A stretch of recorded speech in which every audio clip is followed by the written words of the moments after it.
No matter if points are gained or points are lost, there will be much to discuss. For analysis regarding tonight's Winnipeg Jets game, here are Dave Manouk, Ezra Ginsburg, and your host, Drew Mandel. The Illegal Curve post-game show starts now. A third period so exhilarating, so unexpected that I feel I should start the show by smoking a cigarette. I won't do that, but I will say good afternoon, Winnipeg, good afternoon, Manitoba, and for all those joining us live this afternoon on our YouTube channel, wherever you may be tuning in from, we say good afternoon, universe, and welcome to the Illegal Curve. You can vape if you want, Drew. If you don't want to actually smoke a cigarette, you can always vape. I could vape, except I don't think that would be very responsible parenting, because what I would be vaping would not be what the youth of the day are generally vaping, and I don't think you're more of a Vicks Vapo Rub guy, Drew, there you go, exactly. For all my aches and pains, I need Vicks Vapo Rub, not vaping in general. Wow. I mean, 3-0 after 40 minutes, and had the game ended 3-0. I don't think anybody would have been that surprised, or really, given the absences from the Jets lineup, really would have been that upset necessarily. I thought the Jets played hard for the first 30 minutes of the game, and then the latter half of the second period, they ran out of steam, and Carolina took advantage. And I sort of expected a generic third period where one team's up 3-0 and one team is very good when leading after 40 minutes, and one team isn't that great when trailing after 40 minutes. But a third period out of nowhere for the Winnipeg Jets, and this is certainly one of their most remarkable victories of the season, of recent memory, I would say, going into Carolina, scoring 5 unanswered goals in the third period and ending up with a 5-3 victory, Ezzy. Ridiculous, really. Like you said, Drew, I mean, you're watching that game, and, I didn't think this was, the worst couple periods for the Jets, but there was definitely a lack of an offensive spark, and there were giveaways. The power play did not look very good. Obviously, Scheifele scores the tying goal on the power play, so the Jets redeem themselves, but you're thinking, okay, if the Jets score an early goal here, maybe they can tie this game up. And, you had Mark Scheifele go full beast mode in this game. Wow. And same thing with Nino Niederreiter. Guys, like, we talked about Niederreiter possibly being an option in the top 6. Of course, he was on his familiar wing spot on the third line with Lowry and Appleton. Adam Lowry was excellent. And Josh Morrissey as well, guys. Like, he was out there, when the Hurricanes had the extra attacker late in the game. Morrissey was an absolute beast. Like, Dave has been posting the comments on X, like, he just keeps getting assists, Morrissey, and he's really starting to play at that elite level that he was last year when he had his breakout year, right? So Scheifele was amazing. Kyle Connor, how much jump did he have? He had some giddy up in his step poise in that third period. So the Scheifele, Connor, Ehlers line, obviously, that's going to stick together for tomorrow night's game against the Sabres. But just, an impressive comeback, because with no Velarde, with no Brendan Dillon, and then obviously with Cole Perfetti being a healthy scratch, there was every reason for this Jets team to wilt, Dave, after going down 3 goals after 2. No question about it, Ez. Sorry, as folks are wondering why I'm not wearing a hat, of course, at Canada Life, where it probably shouldn't be wearing a hat. So I've gone hatless for today's post-game show. I'll be back to it tomorrow night for the post-Sabres game. I'll be wearing a hat, but I'm happy to report 1-1 here between the Moose and the Stars. But as he's right, I mean, it's one of those games where you want to see what kind of pushback this Jets team was going to have. And it's a cliche, and we've used that expression a lot, but they showed fortitude. They showed exactly what they needed to in that third period, because if they would have wilted and died, or if they would have gotten 1 goal and lost 4-1, it's just, given how everything went against Dallas, it wasn't good. And look, the game, it was good first period. It was not the best. They took advantage of mistakes made, which we'll get through at the Betway game recap. But ultimately, I mean, they showed fortitude, and that's the word I'd use. And I will give credit where credit is due to Ezzy, who said to me, literally as the third period was starting, and I can't remember if it was 3-0 or 3-1, and he said, well, let's be real, Jets are winning this game by 5-3. So whatever Ezzy says, put your money on it today, because he is on a hot streak. You know what I was struck by in today's game? I mean, the comeback is incredible. I think back to a year ago, March 14th, 2023. The Jets go into Carolina in the midst of the tailspin, And if you recall, I believe both Mark Scheifele and Kyle Connor were benched in the course of that game.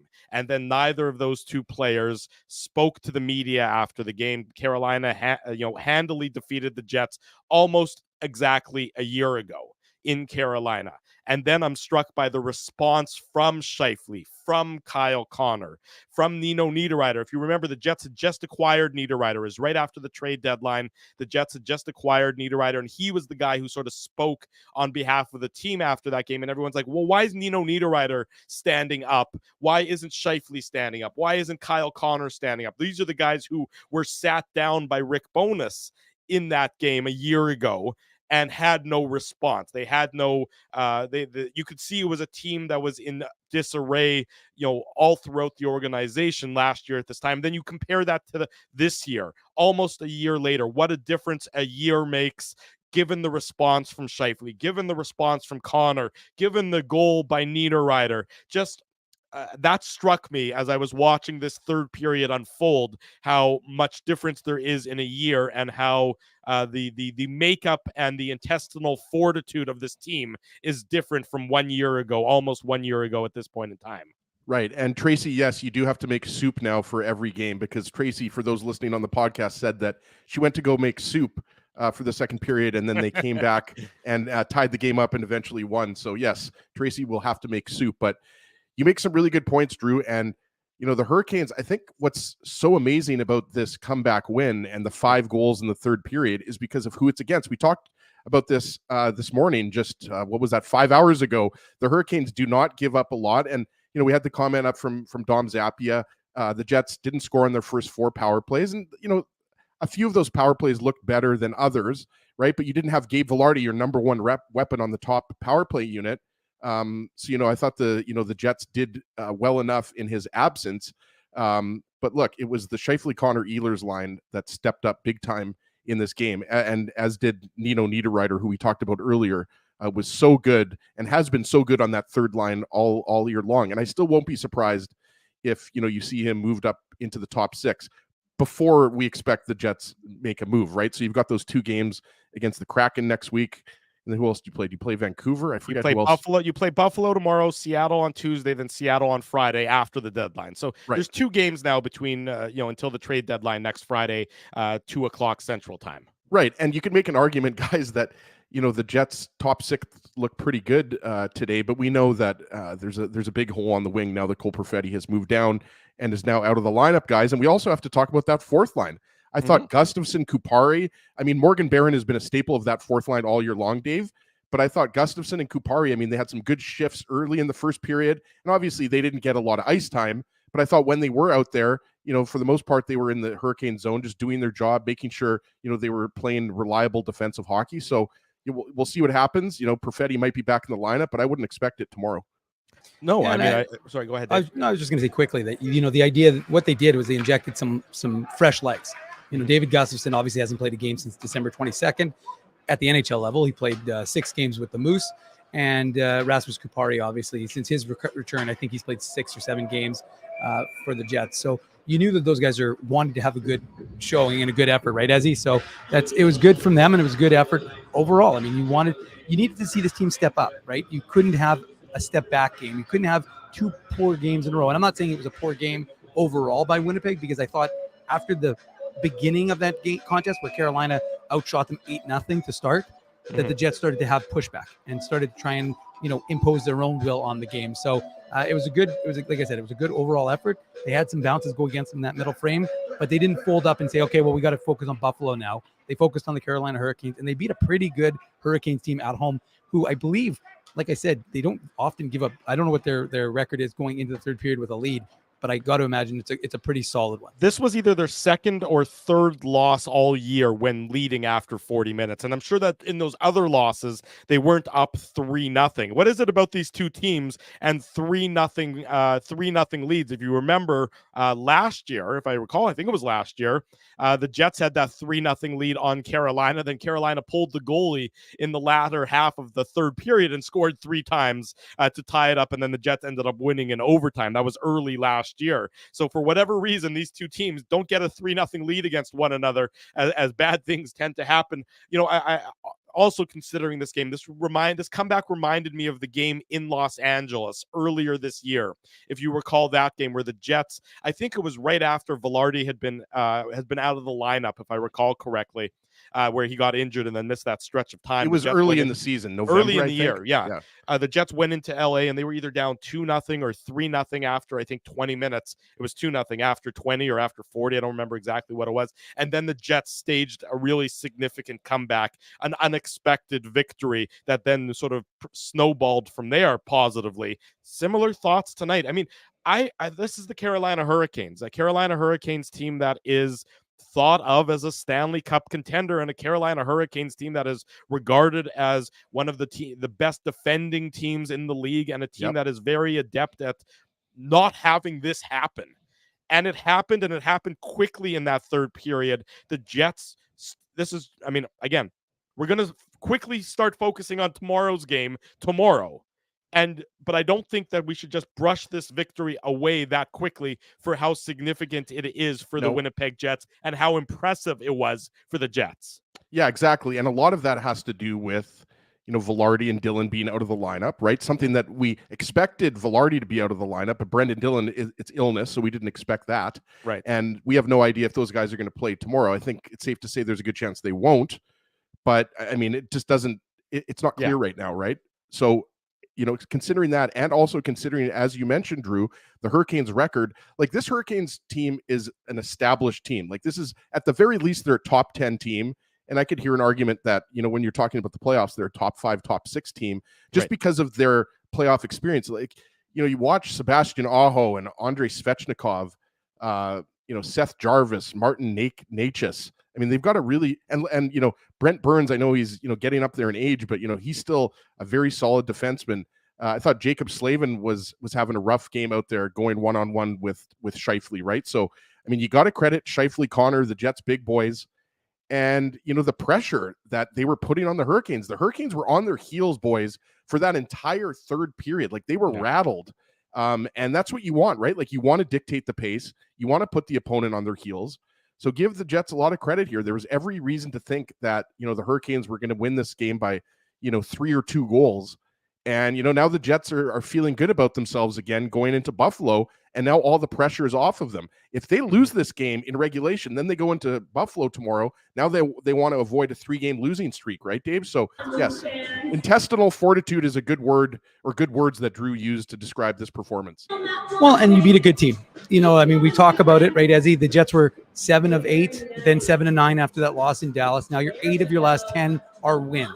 So the swoon that we saw last year is not happening. This team, again, sometimes without not the best 5-on-5 effort. Sometimes it's special teams. Sometimes it's goaltending.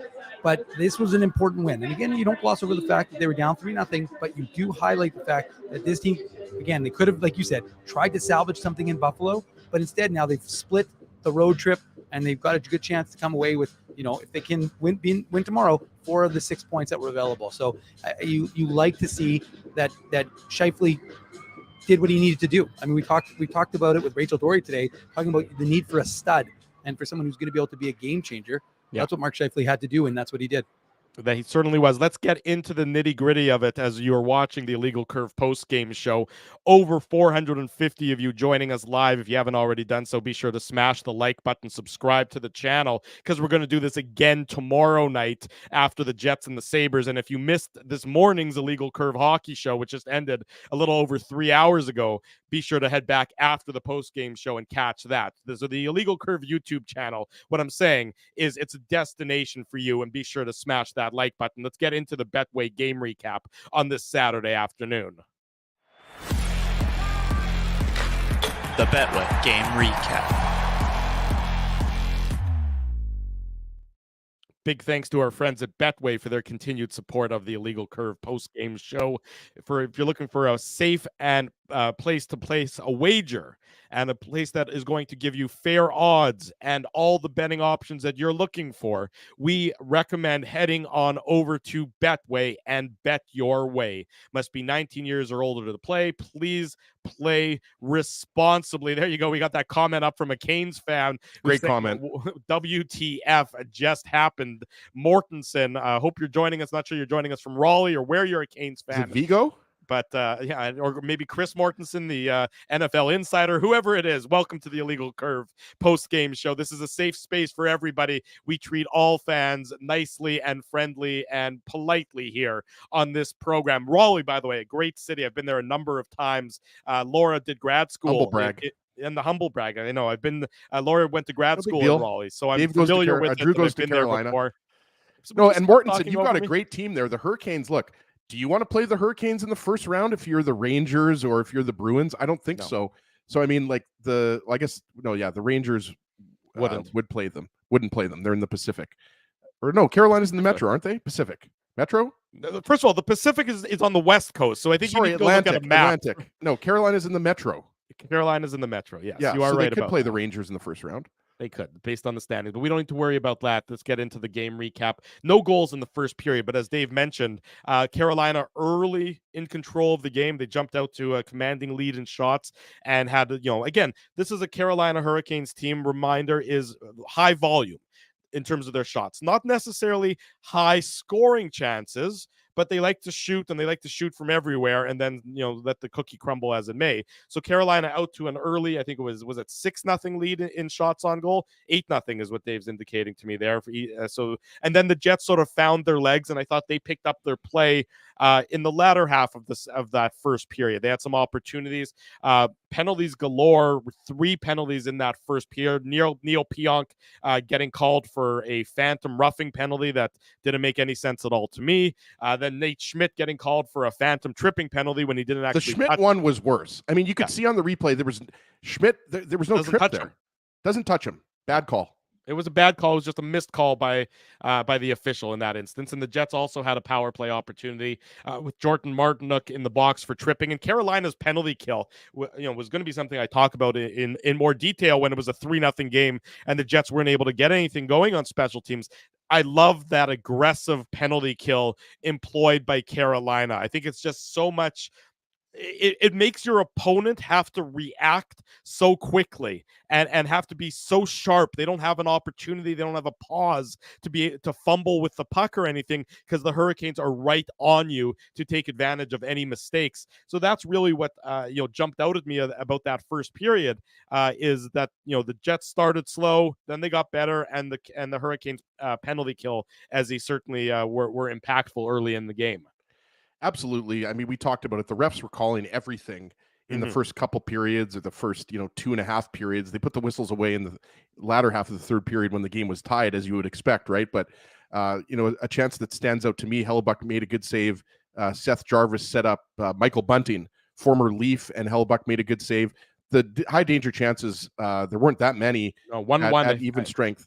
And so, I mean, the penalty kill came through for the Jets, and we've talked about that, guys. Yeah. Like the 5-on-5 play has dipped over the last 3 or 4 weeks, the last 10 to 15 games, but certainly the penalty kill, they allowed the 1 goal, but the penalty kill that stood out to me, getting ahead of myself here, when Nemesnikov took that penalty, it was a hook, I believe, in the third period. Right. That was the big kill for me for the Jets. But obviously, early on in this still game, a tied game at that point in time. Exactly. So that one was your quote unquote TSN turning point, even though we're no longer on TSN radio. But the first period was fairly even. I mean, I would give a little bit of an edge to the Hurricanes, but overall, considering no Velarde, no Dillon, and Perfetti out of the lineup and a couple new guys in the lineup, I thought the Jets were okay in the first period. It was kind of a low event, ho-hum first. I agreed wholeheartly with that. It was sort of low event. That's a good way of going about it, Dave. I mean, I thought the Jets were pretty decent for the first 30 minutes of the game. Even early into the second period, where the penalties continued. Brady Shea takes a slashing penalty at the 7-11 mark, and then another game where I thought the first goal was going to be key, and then the Hurricanes do get that first goal. Dave, Martin Neckash, his 19th of the year, assist to Nosen and Chatfield, that coming at the 10-12 mark of the second period, just after the Brady Shea penalty expires. It's a 2-on-1. The Jets get caught in a bad line change, and the camera work wasn't great on this one either, as you sort of missed the goal as they were focused on a bit of a scrum, I think, involving Dylan DeMello that was behind the play. But the Hurricanes get the goal, Dave, to get the early 1-0 lead, or the not early, but the 1-0 lead halfway through the game. Drew, I was going to say, I don't know which goal you're referencing because I wasn't able to watch it because I was busy watching a battle at the blue line with Dylan Mello, Right.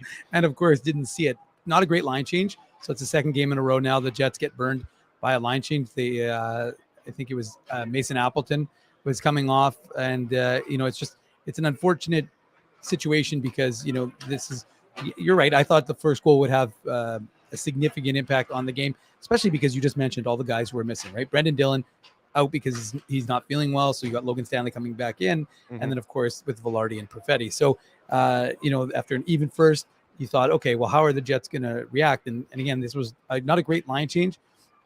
And you can't really blame Connor Hellebuck on this because it's a great shot and he's got to defend against a 2-on-1. So, unfortunately for Winnipeg, it didn't, again, like it's a little bit emblematic of what they've been doing, which is a little bit of that loose play 5-on-5. And, and I'd been lauding Dylan Samberg because I thought he'd been, excellent, especially on the PK there in that first period. And then again in the second, but it's really, it's a tough play. He goes for the drop. And again, like I said, it ends up in the back of the net, but ultimately you like the way they played. It's just a mistake and it ends up in the back of the net. Yeah, after 40 minutes of the game, and we'll get to the other goals. I mean, Dylan Samberg led all Jets in shots on goal with 4, which is not something you typically see. But he certainly was active, even in the offensive zone. He was jumping up and had a couple of different, I don't know if you would describe them as scoring chances, but he had a couple of aggressive rushes, that at least, reminds people that he could be a bit of an offensive threat, or more of an offensive threat than he necessarily gets credit for or is thought of. 1-0 at this point in time. The Hurricanes make it 2-0 as at the 15:54 mark. So 5 minutes and 42 seconds later, Toivo Teravainen. Sorry, I stumbled on my words there. 19th of the year. This was, of course, Finnish Day and Hockey Day in Finland. So they would like this goal. Teravainen from Aho and Svechnikov, and that's the Hurricanes' top line, and it's certainly a dangerous and skilled top line. It makes it 2-0 at this point in time, with just about 4 minutes to go in the second period. Yeah, and we have to mention, Ehlers obviously misses the net and it comes around, but Ehlers hits I believe it was the post or crossbar, right? Inches away from it being tied. Yeah. Exactly. And that's like you said, Drew. I mean, the first 25, 30 minutes were pretty good for the Jets, but this is obviously when the tide turned, so to speak, and the Hurricanes had all of the momentum. And obviously, I mean, you mentioned Sebastian Aho he just beats Sean Monahan here. This is Aho beating Monahan cleanly and making a nice pass over, was it Natchez or was it Svechnikov? It was Teravainen that got the second goal, right? Yeah. So, I mean, to me, that's just a one-on-one. Aho beats Monahan, right? And, it's again, the Jets have a bit of a collapse defensively. But again, that results from Ehlers missing the net badly and the Hurricanes having a 2-on-1, right, Dave? So another odd man rush. But again, you got to credit Aho. He's a very elusive player, and he just outmuscles Monahan, who gets it to Teravainen for the goal here. Yeah, and you don't necessarily expect that to happen very often. Sean Monahan, usually a very defensively adept player, but this was just a skill play. So credit to the Hurricanes for executing on this one to give them the 2-0 lead at this point. And you're late in the second period, and the Jets have been scuffling, I would say, at this point, even though they come so close to tying it. If it wasn't for Ehlers hitting the post there, it would have been a tie game if that shot is an inch or two lower. And then it gets from bad to worse for the Winnipeg Jets, and you're like, oh gosh, at this point 3-0. It's on the power play. Aho again assists to Svechnikov and Michael Bunting. It's a beautiful pass. This is such a fantastic play by Svechnikov to feather the pass through, I believe, Neil Pionk's skates. No chance for Connor Hellebuck on this goal at all, and Aho makes no mistake, and it's 3-0. There's 48 seconds to go in the third period. Carolina is out to a commanding lead.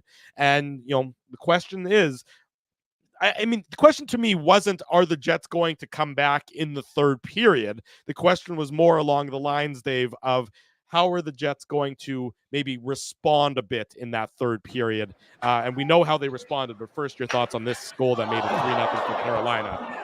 Dave's downtown at the Moose game. I was going to say, maybe provide us with an update of the Moose Stars game. I was going to. Well, right now it's 1-1 in the game. They're out shooting them 13-5 on the power play. Brad Lambert hit the outside of the post, and then it looked like they scored, but no bell went off, so it still remains 1-1. But also an update from the Manitoba Brier. I'm going to steal this from Drew. Team Manitoba C, Team Manitoba D tied up at 3-3. Yeah, but do you know what C or D stand for there, curling expert?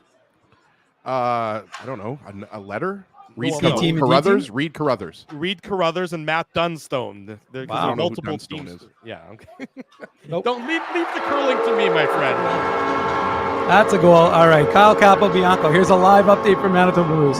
Hey, I'm stealing Daniel Fink's thunder. He's not. Put on your antlers. It's time for the Minuk Moose Minute on the Illegal Curve Hockey Show.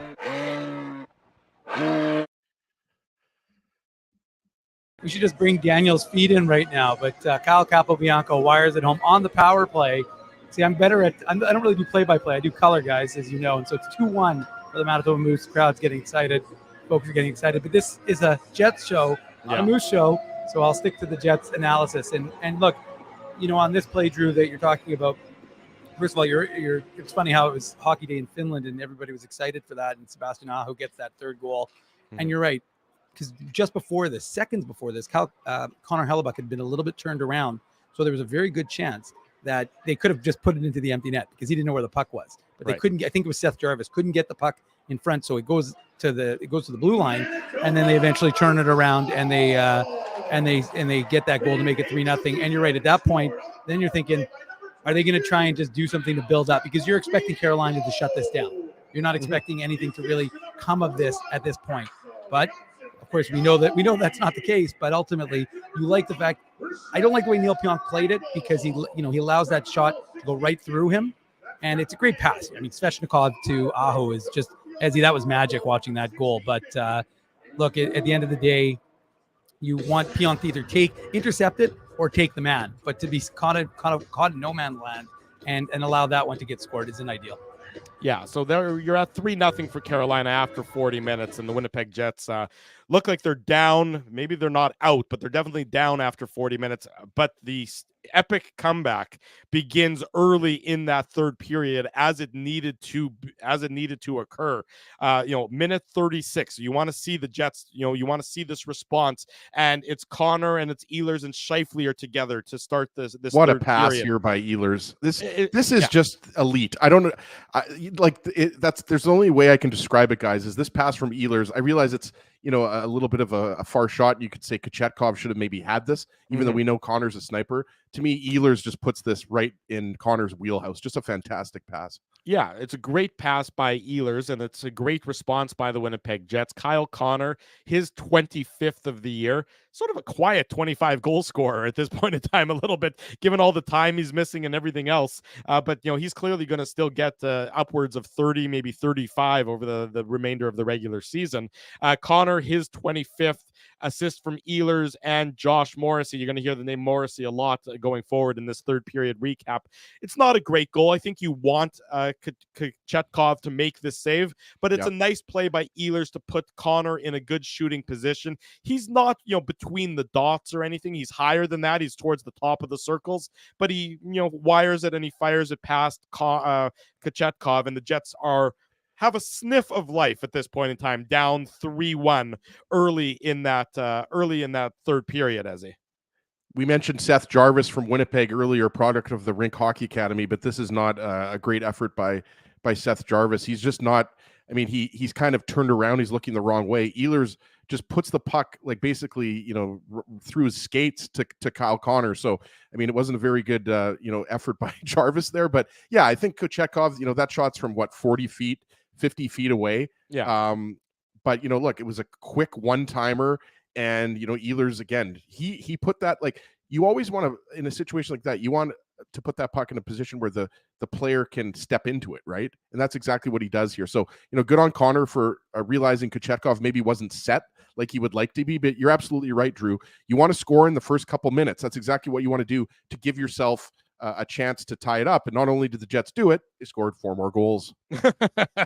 Yeah, not only did they do it, they did exactly right. They scored 4 more goals, and the next goal comes a minute and 26 seconds later, and you're like, okay, game on now in Raleigh, North Carolina.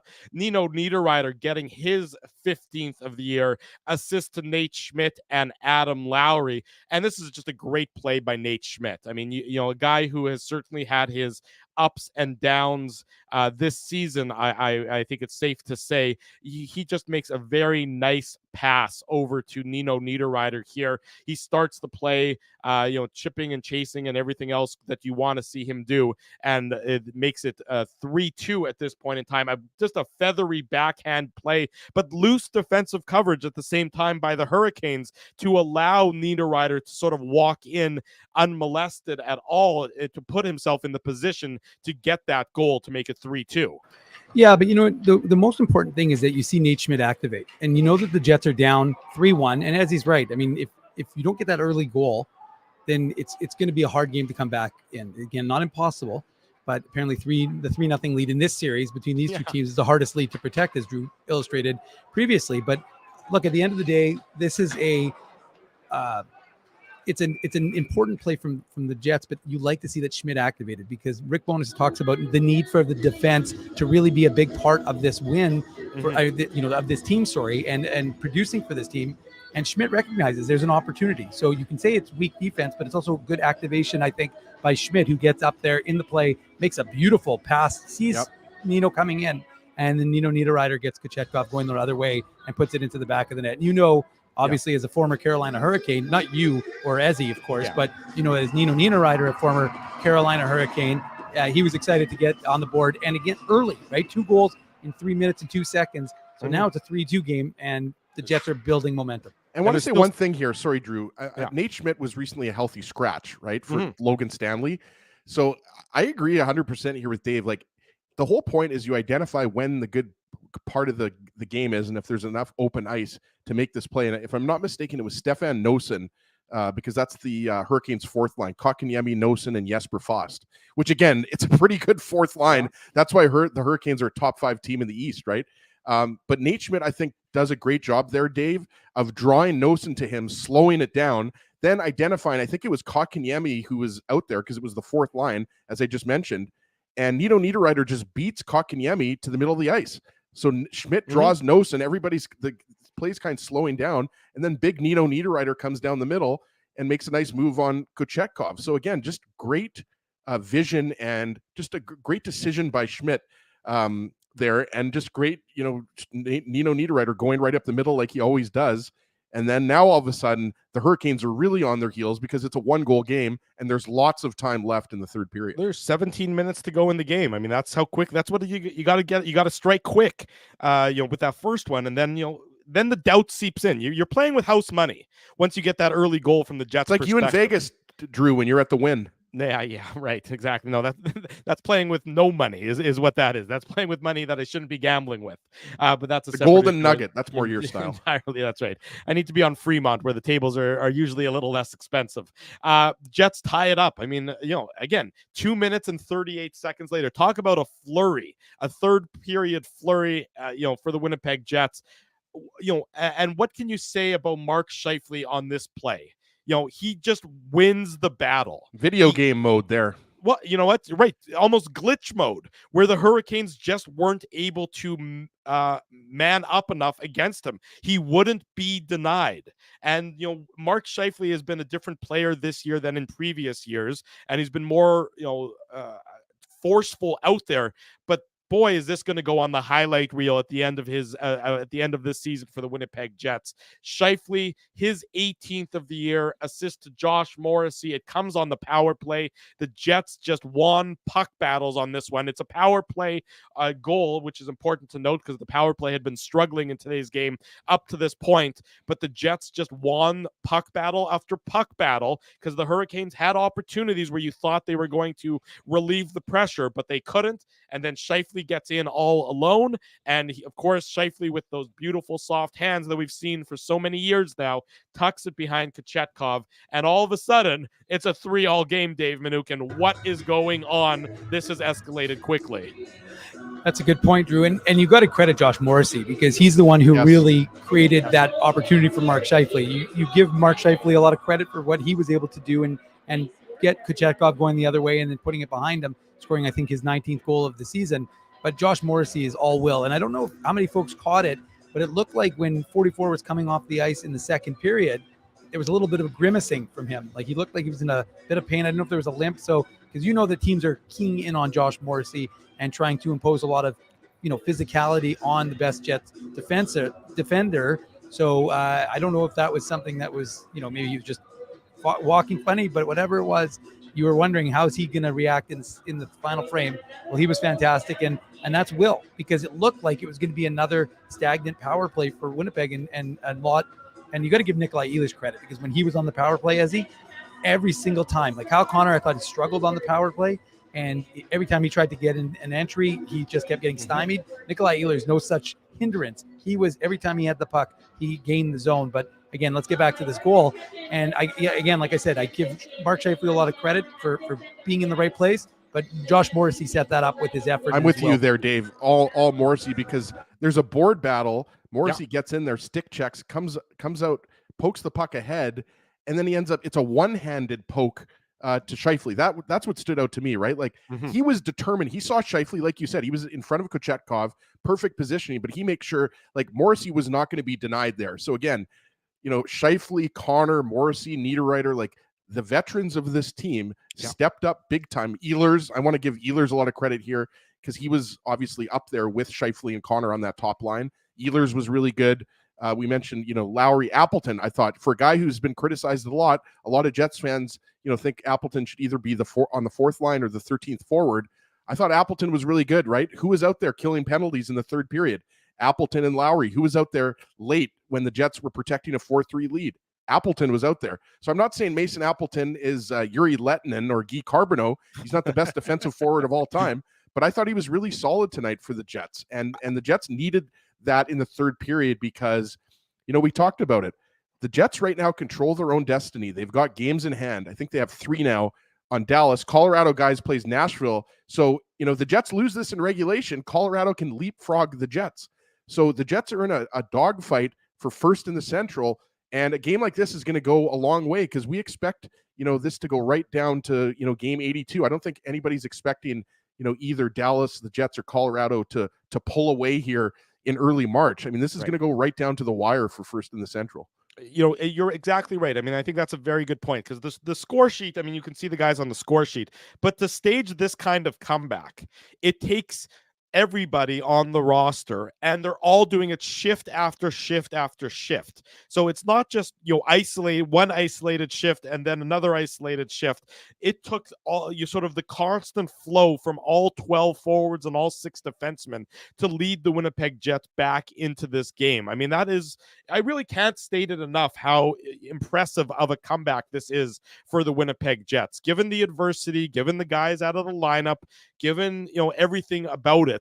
They could have very easily, I don't think anybody would have been very surprised if this was a similar 4-1 defeat to what you saw Thursday night against Dallas, but the Jets managed to just they refused to give up on it, which was to me so impressive for a team that a year ago at this time in Carolina had such a listless effort. 12 months later, it's almost like a completely different room, completely different roster, completely different franchise mentality, certainly tonight. And then the comeback is complete at the 16:47 mark of the third period. And the Jets were very good in this third period, but you also got to be a little bit lucky to be good. And Kochetkov, who was not good in this third period, makes just an inexplicable decision here to race out to play the puck. Totally not a decision that he needed to make. I didn't think that this was really a dangerous necessarily situation. I thought that the Hurricanes were in, there was back pressure coming, but I didn't think that there was such back pressure coming that Kochetkov had to come out and play the puck or do anything like that. I believe Jordan Martinook was being pressured by Monahan on this play, and then Kochetkov comes out, and then it's a bit of a Keystone Cops, and the puck ends up on Monahan's stick, and he gets his 20th of the year. I believe this is his 8th goal now as a member of the Winnipeg Jets. All of those coming in the last really less than 2 weeks, because he had the hat trick against the Calgary Flames on the holiday Monday, which would have been 12 days ago. So I think that's 8 goals in the last 12 days for Sean Monahan. And the Jets have a 4-3 lead as a result of his play and Kochetkov with a bit of a boneheaded play as well. Yeah, well, we gave Morrissey his props, Dave, on the Scheifele goal. Yeah. But we have to give Vlad Nemesnikov some props here on him getting the puck. And I'm not sure why he doesn't get an assist here. I think I understand why, but he deserved an assist on this goal. But certainly his pressure, it was well noted. Well, and you mentioned it, Drew. Just over 3 minutes left, and Chatfield goes to make the play on Monahan. And look, I mean, clearly Kochetkov, it wasn't executed. Like, you see what he's doing, because he can see that Monahan chips the puck ahead, and he has to contend with Nemesnikov. But that, to me, that's what causes it. Nemesnikov going hard forces Kochetkov essentially to get out of the net. And Chatfield he's not in a position to make a stop on Niederreiter. But just absolutely love the pursuit of the puck by Nemesnikov, which forces Kochetkov to come out of the lineup, Dave. But yeah, I mean, that's not a goal that you're going to like as the game winner if you're the Hurricanes, but you're also not going to like the entire third period, because that was the 4th goal that you allowed in a row, right? So I think that the Jets deserve a lot of credit for how aggressive they were in the third period. I just was going to add, Azzy, that Kochetkov, the knock on him is that he's very aggressive. And so I wasn't. He can play the puck, though, Dave. I like it. Like, he's one of the better puck handling goalies in the league.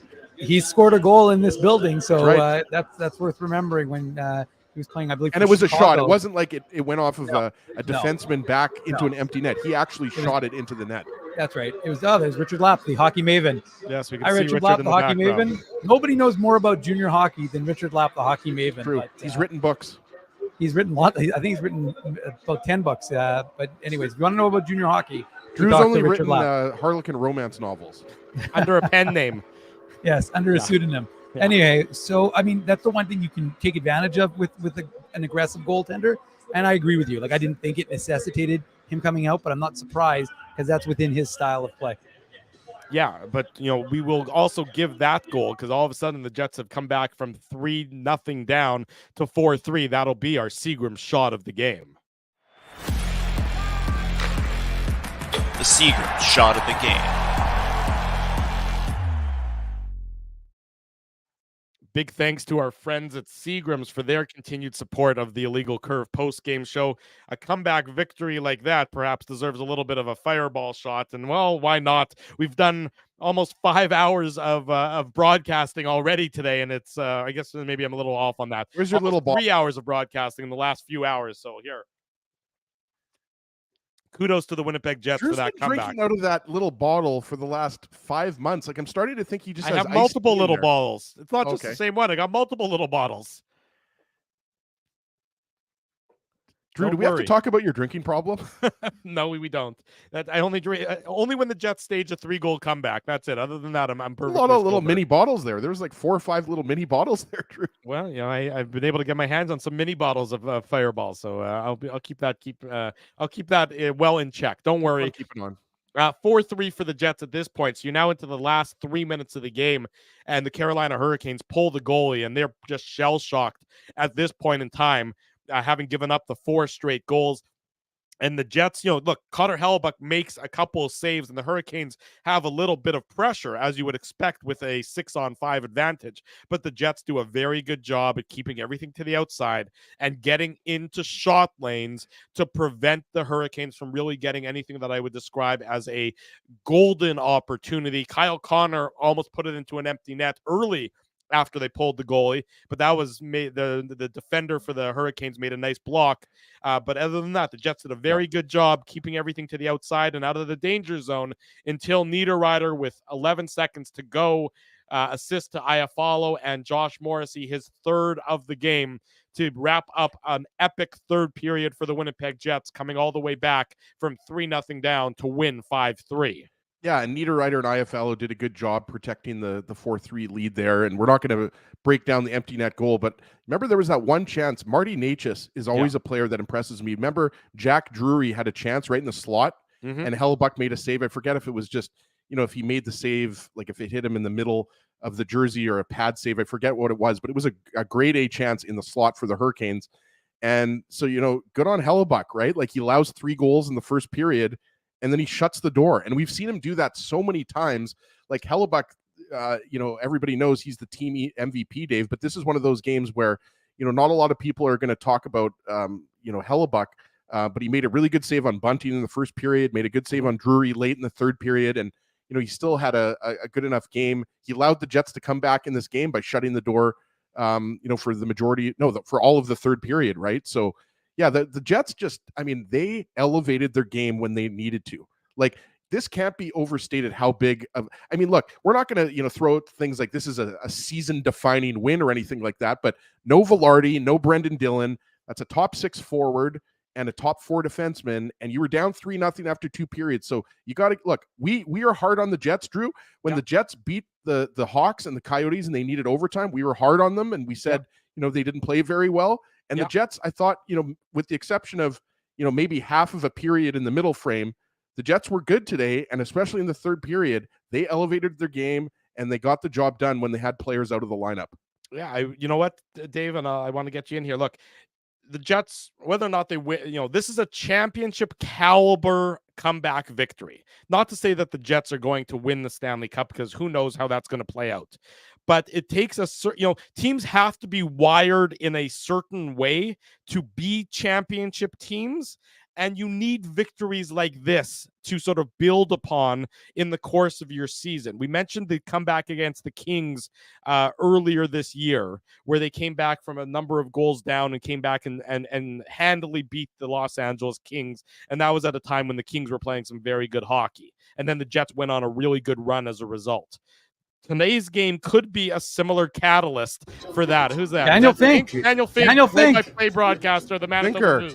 He's doing a walk-on. And he just big-timed us, guys. Totally. Well, he texted, big-time Dave. He's in the next booth over, so he texted me. He said, I should have walked in. I said, come on in. No problem. You're welcome. There you go. Join us here on the Illegal Curve Post. Come on in. Show. The water's warm. Yeah. We can talk about the Moose are up 2-1. It's esports day. I was going to make a mention, actually, because I think one of you guys said it was like a video game. I said, well, actually, it's esports day here at Canada Life. So they're playing video games up on the scoreboard, and lots happening here with the Moose up 2-1. Well, a tremendous comeback victory for the Winnipeg Jets. They win 5-3 this afternoon in Raleigh, North Carolina. They head to Buffalo. Sorry, go ahead, Dave. No, I just wanted to get a point in, because I think you were saying it, or as said it. You're not going to overstate it. Similar to the 4-1 loss to the Dallas Stars. Yeah. It was not great. Again, it doesn't define their whole season, and neither will this. But this really does kind of offset what was a really bad start to this road trip with a very impressive comeback, one we weren't expecting, but we saw. And so again, like as he said, you're missing some critical pieces, and guys stepped up when they needed to. And like I said, led by 55. As he's right, 37 was excellent, as was 44. And so it was an impressive effort in totality by this Jets club to pick up an important win. And I illustrated it. Hold on, let me just pull it up again on my second screen. Just getting into my phone. But that was their 38th win of the season in game 59 in 22-23 last year. That 38th win came in game 67. So they're well ahead of that pace. And in 17-18, the season we all love to talk about, 38th win came in game 64. So again, this team is well above the pace. This is a team that's on pace for something we've never seen before here in Winnipeg. There you go. Winnipeg Jets 5-3 victors out of nowhere. 5-3 victors over the Carolina Hurricanes this afternoon. The Jets next in action tomorrow night in Buffalo. Post-game show tomorrow night right around about 8:45 p.m. Central Time after the Jets and the Sabres. The Jets look to build upon this comeback victory and do it again tomorrow afternoon. When we come back on the Illegal Curve post-game show, we have some comments from Rick Bowness about the decision to healthy scratch Cole Perfetti and some news about Gabe Velarde and his health status. Don't go anywhere. More than 500 of you are joining us. The clock strikes 3 p.m. on this Saturday afternoon. You're watching the Illegal Curve post-game show. BP's new New York Sicilian Square Footers. With a thicker crust than ever before, they're light and airy on the inside and oh so crispy on the outside. You're gonna have your work cut out for you. Okay, fine. Try the New York Sicilian Square Footers, only at Boston Pizza. You guys ever wish for a game changer in life? Like finding out your favorite snack has 0 calories? Or discovering the mute button on Ezzy? Picture this, a secret weapon for parking, where you can book a spot a whole month in advance. Tell me more, Drew. Pre-book your parking at really low rates, or maybe even for free if you use the code Illegal Curve. Free? What is this, sorcery? The Grid Park app. It's a real secret weapon that has affordable game day parking, and to sweeten the deal even more, I love sweets. our listeners can use the code Illegal Curve to park for free. Holy Zamboni! Tell me about it. Just download Grid Park, GRYD Park, and use the code Illegal Curve, all one word, to park for free. The game can change just like that. Accidents happen when you aren't protected. So now what? Getting to your injury quickly can make all the difference. Help prevent them from being game changers with Linden Market Dental Center. Bonding, crowns, bridges, and dental implants. State-of-the-art treatments are available to help you get back in the game. To learn more, visit LindenMarketDentalCenter.com. Creating smiles for life.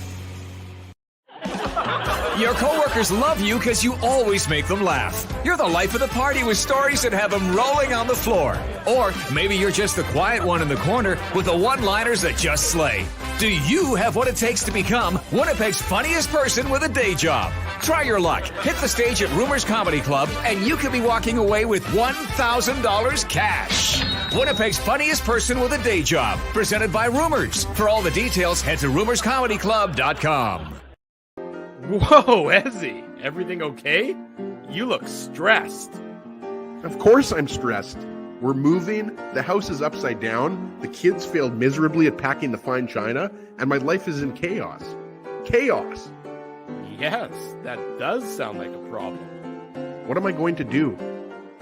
Ezzy, relax. Rolly's Transfer Moving and Storage is the answer. With 60 years of experience in moving Manitobans and a track record of exemplary customer service, one call to Rollies and your stress is gone. No job is too big or too small. Just visit rollies.com and they will take it from there. Thanks, Dave, and thank you, Rollies Transfer Moving and Storage, online at rollies.com. For 3 generations and over 80 years, Tough Duck has been making apparel that works and plays as hard as the people who wear it. From jackets to work boots and everything in between, Tough Duck's clothing can handle the harshest environments, even the Illegal Curve hockey show. Work to live, live to play. Visit toughduck.com.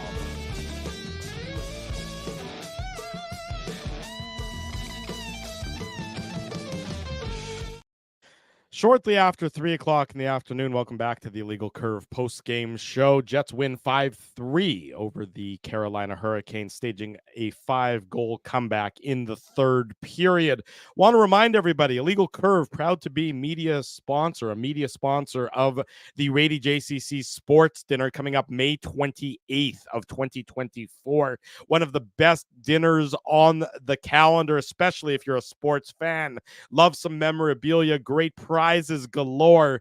This one, you're going to hear from Grant Fuhr, Doug Gilmore, and Wendell Clark. So 3 legendary hockey players for those of us from the 80s and 90s. Those 3 gentlemen will be in Winnipeg at the Rady JCC Sports Dinner, May 28th, 2024. And I would suggest do not be surprised if you hear from 1, 2, or 3 of those fine gentlemen over the coming weeks here on the Illegal Curve post-game show and or the Illegal Curve hockey show. So you can get your tickets for this dinner coming up in May at radyjcc.com. Of course, we're thrilled to be part of that great program yet again. Jets 5-3 victors over the Carolina Hurricanes. Rick Bowness, here's sort of some of the key things that he had to say post-game tonight. Gabe Vilardi, he definitely won't play tomorrow as he has been sent back to Winnipeg. He's getting further evaluation on the upper body injury that he's been dealing with lately. So Gabe Vilardi, not an option for the Winnipeg Jets tomorrow night in Buffalo, as he is back in Winnipeg for further evaluation. Certainly not the best news from the Jets' perspective, but I guess better that it happened earlier than closer to the playoffs. Right. And I mean, I don't think they're going to call. I mean, they have Perfetti as the extra forward, so I don't think you're not going to call anybody up for unless guys are really banged up or guys can't go for tomorrow. Right. But right, and we know that Mason Appleton and Ehlers were also game time decisions, right? So that's the only reason to keep an eye on that. Maybe the Moose also have a game tomorrow. Is it tomorrow afternoon, Dave, or tomorrow night? I know it's tomorrow. They play Texas again, right? So I don't know, and it's unfortunate for Vilardi. Hopefully, he'll be back sooner rather than later. But again, that's an opportunity for Rasmus Kupari. It's an opportunity for David Gustafsson. I mean, there is always the chance, boys, the Perfetti goes back in. But based on the way the Jets played and the comeback in the third period, do you not leave David Gustafsson and Rasmus Kupari on that fourth line with Morgan Barron, and you maybe give Cole Perfetti another game or two off? I mean, I think there's an argument to be made. You don't want Cole Perfetti being in the press box for too long. It's only been one game, so we'll have to wait and monitor that.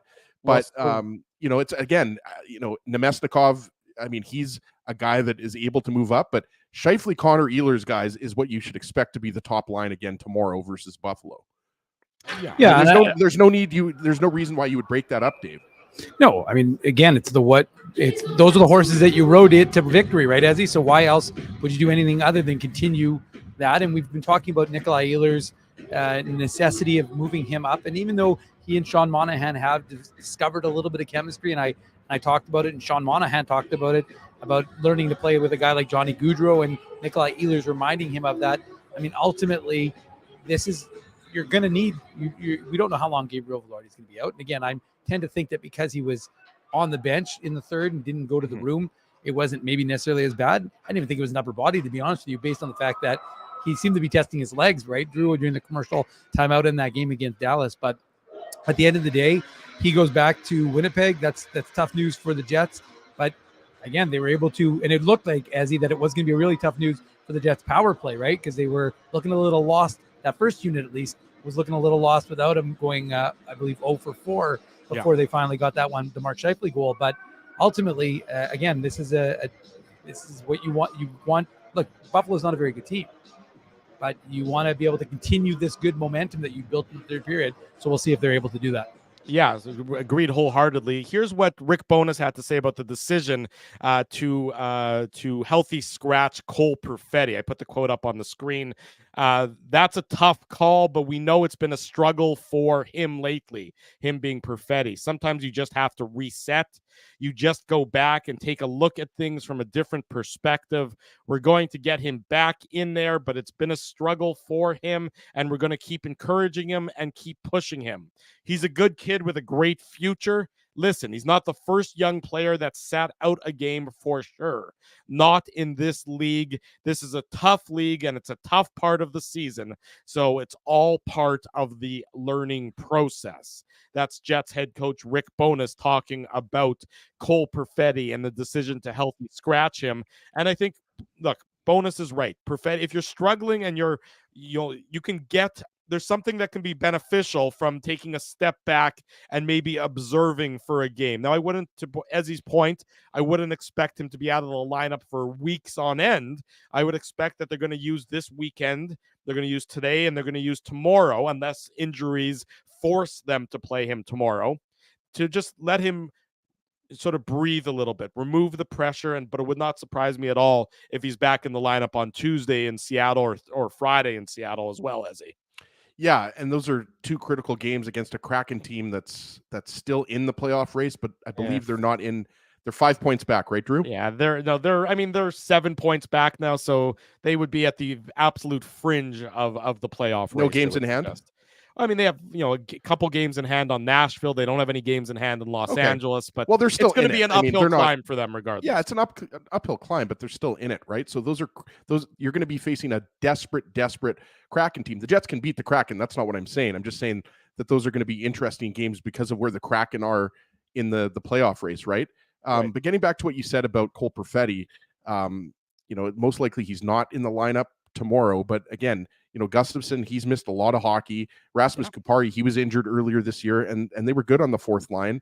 And then it becomes a question of, what is Perfetti's role on this team, especially if the Jets acquire a winger like we expect them to prior to the trade deadline, right? Like, does he become your 13th forward? I have no idea.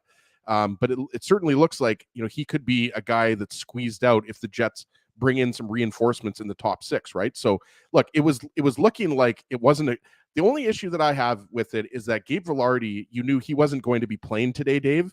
So you're deciding to healthy scratch him in a game in which you already have an injury on your top line, right? That's and until the Jets flip-flopped Ehlers with Nemestikov on that top line, the first line was not exactly lighting it up in the first two periods, right? So that's the only thing an issue that I had. I mean, but then you could easily make the argument, well, look what the Jets did in the third period. They stormed back for 5 goals. So Bonus is a genius, right? But look, Perfetti has not played very well.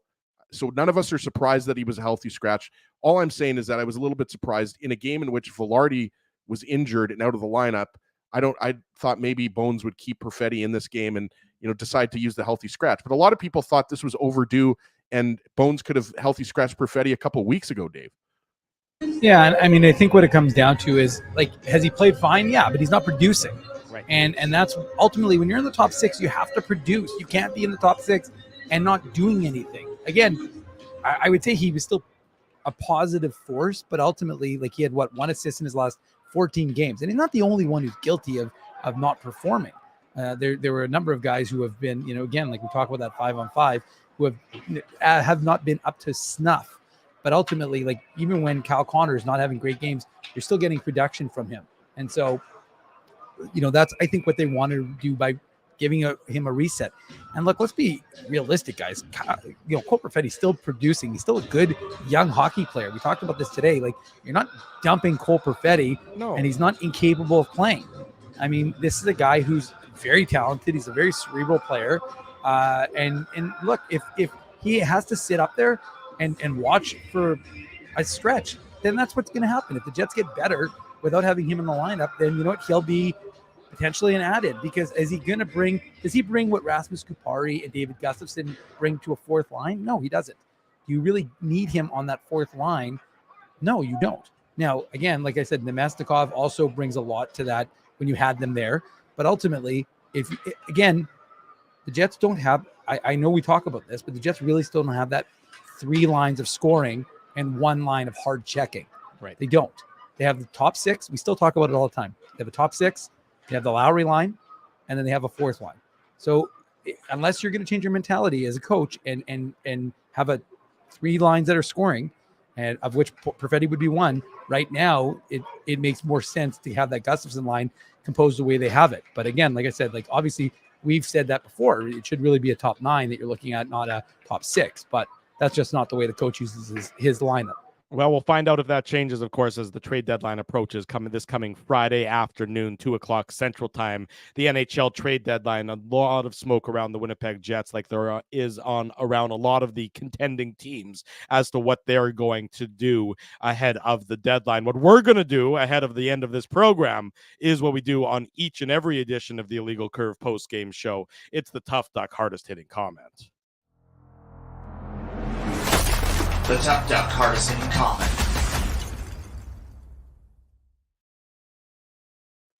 Lots of good calls this afternoon. By the way, shout out to everybody who watched the morning show, the 9:00 in the morning show, and then stuck with us. This game. We've got over 480 watching now. We had over 530 watching earlier. So awesome. Thank you for joining us. This has been a very busy Saturday morning / afternoon, especially for Dave M, who's doing double duty watching the Moose. So make sure you follow IC Dave for continued updates from the Moose game. They've got 2 games this afternoon. Look at that. Where else do you get that? I'm not sure if we're going to get a cease and desist from True North Sports and Entertainment for doing that, Dave, but I think we know a few people in the legal community, so I think they'll get us out of that one if True North doesn't like that. Obviously, I'm joking. Dave M, people don't know this, but Dave is on a first name basis with Zinger and Mark Chipman. They all know Dave, and they know the great job that he does for us. We're going to give it to Elias McCracken. I'm not sure if he's won yet this year or if it is a he or she, but I like this comment. I've been hard on him, but got to say Stanley, yes, Stanley had a really good shift with 4 minutes to go. That was important to shut down the Canes in our zone. Position strong, smart plays, get out of zone. He was out there on the penalty kill as well, guys.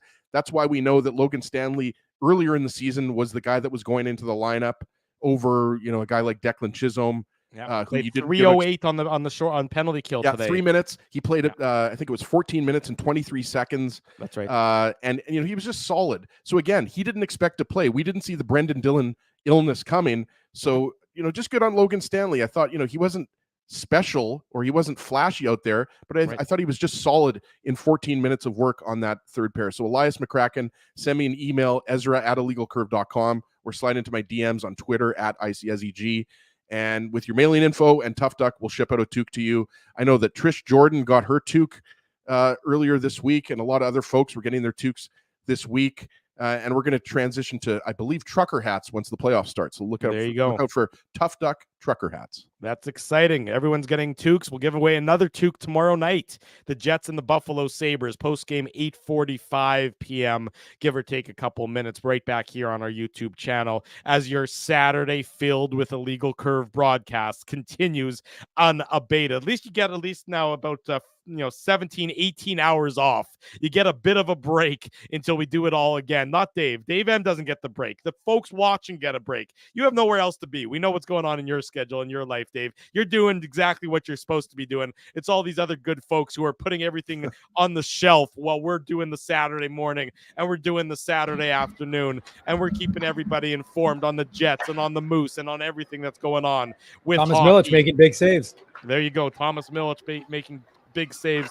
Dave will have continued coverage of the Moose game. You can check that out on his Twitter feed and then post game on illegalcurve.com. We want to say a big thank you to all of our sponsors: Rumors Restaurant and Comedy Club, Farmery Beer, Rollies Transfer, Grid Park, Linden Market Dental Center, Zappia Group Realty, Boston Pizza, Seagram's, and Betway. These fine businesses help support Illegal Curve Hockey. They support the website. They support the post-game show. They support the Saturday show as well. Shout out to Stacy, who's going to the Jets Sabres game, because as a lot of people who are IC regulars know, Stacy's in Erie, Pennsylvania. So shout out to Stacy. Hold on, I had the comment start here. Hold on, there we go. There you go. They head to Buffalo for the Jets and the Jets and the Sabres tomorrow night. So Stacy, enjoy that. We expect that you'll be, as you're driving back to Erie after the game, we expect that you're going to be, or wherever you're driving back to, tuning into us in the car for the post-game show as well, because you can do that. The beauty of your phones are they work in the car, they work, in front of a computer, wherever you are, wherever you're tuning in from. Be sure to keep tuning into the Illegal Curve and YouTube channel. True. Don't forget Rebecca Liebsack, who we featured on from Savannah, Georgia, and her family came to Winnipeg. Yeah. They were in Carolina, as she mentioned in the chat I had with her. So she and her family were in Carolina for the game as well. And there was another Jets fan I remember saying that they were going to the game. So we saw it on the broadcast. A lot of Jets fans made their way down to Raleigh, a beautiful city according to Mindell. It's Raleigh, I believe, Dave, not Raleigh. Well, they were Jets. Sorry, but today it was Raleigh for the Winnipeg Jets as they came back and scored 5 straight in third. It's like Dave. I used to say New Orleans, and then Drew's like Nolans. Yeah, it's Nolans, or not the people New that Orleans. say the people that say Louisville. It's not Louisville. It's Louisville. Exactly. That's how you got to say it. Hold on. Let me try that. Louisville. Yeah, it's close enough. Close enough that I'll let it pass. I'm just waiting for more of your curling analysis. That's what I'm waiting for at this point in time. Carruthers is up 6-3. Oh, there you go. At least you remembered his name this time. What happened, Dave? End. There's some rocks. Oh, it was just a play that they literally went through, kind of very similar to the Svechnikov to Aho goal, but it went through the Texas Stars legs, and he wasn't able to put it past Thomas Milic. So it remains 2-1. Moose outshooting Texas 21-12. So an important game for Manitoba. They need this 2 points. And that was actually Ezzy's boy, Maverick Bork. And let me tell you, the way he's played, he has not missed many, but that one handcuffed him and he wasn't able to get the puck. It went between his legs. So it remains 2-1 for Can you ask Maverick Bork why he doesn't have an E in his name? Like, why isn't it Maverick Bork? You should ask his Maverick parents Bork. that. Yeah. Maverick's not going to know. Yeah, He ask didn't Ray. name himself. Ask His Ray, parents. Yeah, his dad, Raymond. Ray or Phil, whichever one of the Borks it is. Who knows? That's it, folks. Enjoy the rest of your Saturday. Hope you have a great one, whatever you're up to. I'm heading to the William Prince concert later on tonight. So if you're going to be in downtown Winnipeg at the concert hall, you can come find me and say hi to me. Who is William Prince? Sorry, I'm not as hip as you are. You aren't as hip as me, Ezzy. You're not by a long shot. William Prince. Drew, by the way, is that your second concert this week? It's my second concert, and in the last 3 days. I don't know. I'm running on fumes, my friend. Drew has babysitting money. Goodbye, everybody. Thanks for joining us. Enjoy this the has been the Illegal Curve. Purple Rain. Have fun. Show. We'll see you tomorrow night. Thanks for joining us, everybody. Until then, we wish you good afternoon and good luck. Jets win 5-3 over the Carolina Hurricanes. Peace.